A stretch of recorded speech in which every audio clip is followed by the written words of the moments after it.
ingin sukses beraktivitas, kalau ingin mendapatkan kebahagiaan dan kesuksesan dalam setiap aktivitas kita, mesti kita luangkan bagian waktu beraktivitas itu untuk waktu berevaluasi. Muhasabah dalam bahasa Arab. Catat setiap pekerjaan kita. Targetnya sudah sampai mana? Bagaimana kemudian kita melengkapinya? Kekurangannya ada di mana? Bukan hanya sebatas kita padat mengisi program, kerjakan ini, kerjakan itu, tapi kita tidak mengerti sampai di mana capaian yang telah kita raih. Apa yang harus dievaluasi? Islam datang dengan panduan. Di antara sekian kepadatan dalam beraktivitas, siapkan satu bagian untuk mengevaluasi setiap kegiatan yang kita lakukan, sehingga kegiatan terukur, capaian juga bisa didapatkan dengan sempurna, dan hasil bisa diraih sesuai dengan apa yang diharapkan. Jadi ketika datang Al-Bahili kepada Nabi SAW, terlihat padat beraktivitas, sehingga berpengaruh kepada keadaannya. Ya, maka Nabi bertanya, mengkonfirmasi. Saudara, tolong perhatikan kalimat jawaban ini. Ketika ditanya, ternyata saking semangatnya berislam, beliau itu ingin puasa tiap hari. Beliau ingin tahajud tiap malam. Bahkan sebagian ada yang mengatakan, saya nggak mau nikah, saya ingin siapkan diri saya untuk ibadah saja. Maka apa yang Nabi katakan? Saya ini orang paling takwa di antara kalian, paling dekat dengan Allah. Tapi saya pun mengevaluasi diri saya.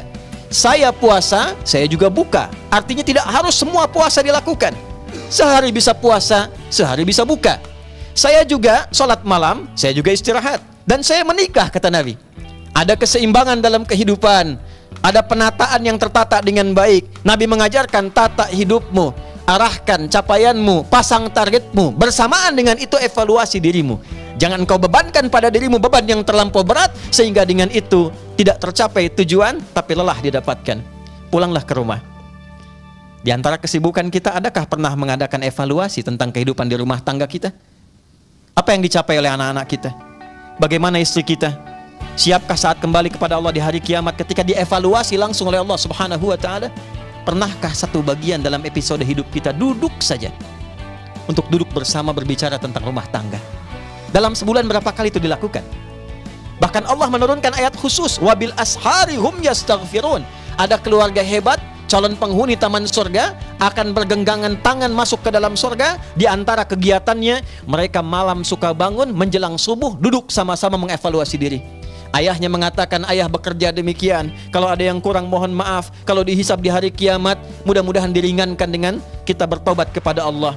Ibunya merespon, istrinya merespon, ini yang bisa bunda kerjakan. Kalau ada yang salah bunda mohon maaf. Anaknya mengatakan, yang pertama ini yang saya kerjakan. Kalau ada yang kurang mohon maafkan ayah dan bunda. Demikian anak sampai ke bungsunya. Lalu semua mengatakan, ya Allah ampuni kami ya Allah, kami ingin sesuatu yang baik ya Allah, capaian yang baik ya Allah. Maka apa yang Allah katakan? Innal muttaqina fi jannati wa uyun akhidhina ma atahum rabbuhum innahum kanu qabla dhalika muhsinin kanu qalila minal laili ma yahja'un wa bil ashari hum yastaghfirun. Ada role model kehidupan orang berumah tangga, dan ternyata orang-orang ini adalah orang yang kata Allah melalui jaminan kalamnya, Allah firmankan, ada orang yang akan ditempatkan di taman surga dan sekarang sedang beraktivitas di bumi. Di antara mereka adalah keluarga yang senang berevaluasi diri untuk meningkatkan keadaan rumah tangga yang lebih baik dunia dan akhiratnya. Hadirin, rumah tangga saja diatur, pekerjaan kita diatur, secara sosial kita diatur. Tapi kadang-kadang manajemen ini kurang kita aplikasikan dalam kehidupan. Mari, tidak ada salahnya kita pulang ke rumah, kita evaluasi diri kita. Anda sekarang di kantor, evaluasi pekerjaan kita. Sudah sampai mana capaiannya? Apa yang kurang? Jangan-jangan tidak berimbang antara hak dan kewajiban, dan itu akan dihisab. Haknya ingin penuh, tapi kewajibannya tidak sempurna. Jam kantor jam 8, Anda masuk jam 10. Keluarnya jam 5, Anda pulang jam 4. Tapi gaji ingin penuh, itu dihisab saudara. Itu dihisab. Ada kalanya evaluasi itu penting kita tampilkan supaya tidak didatangkan madarat lain untuk mengambil hak yang bukan milik kita. Hadirin, secara singkat sebagai penutup khutbah ini, sebagai penutup khutbah, maka jalan evaluasi itu dihadirkan oleh Allah dengan kalimat yang sangat singkat. Fala tazlimu fihinna anfusakum. Jangan berbuat zalim.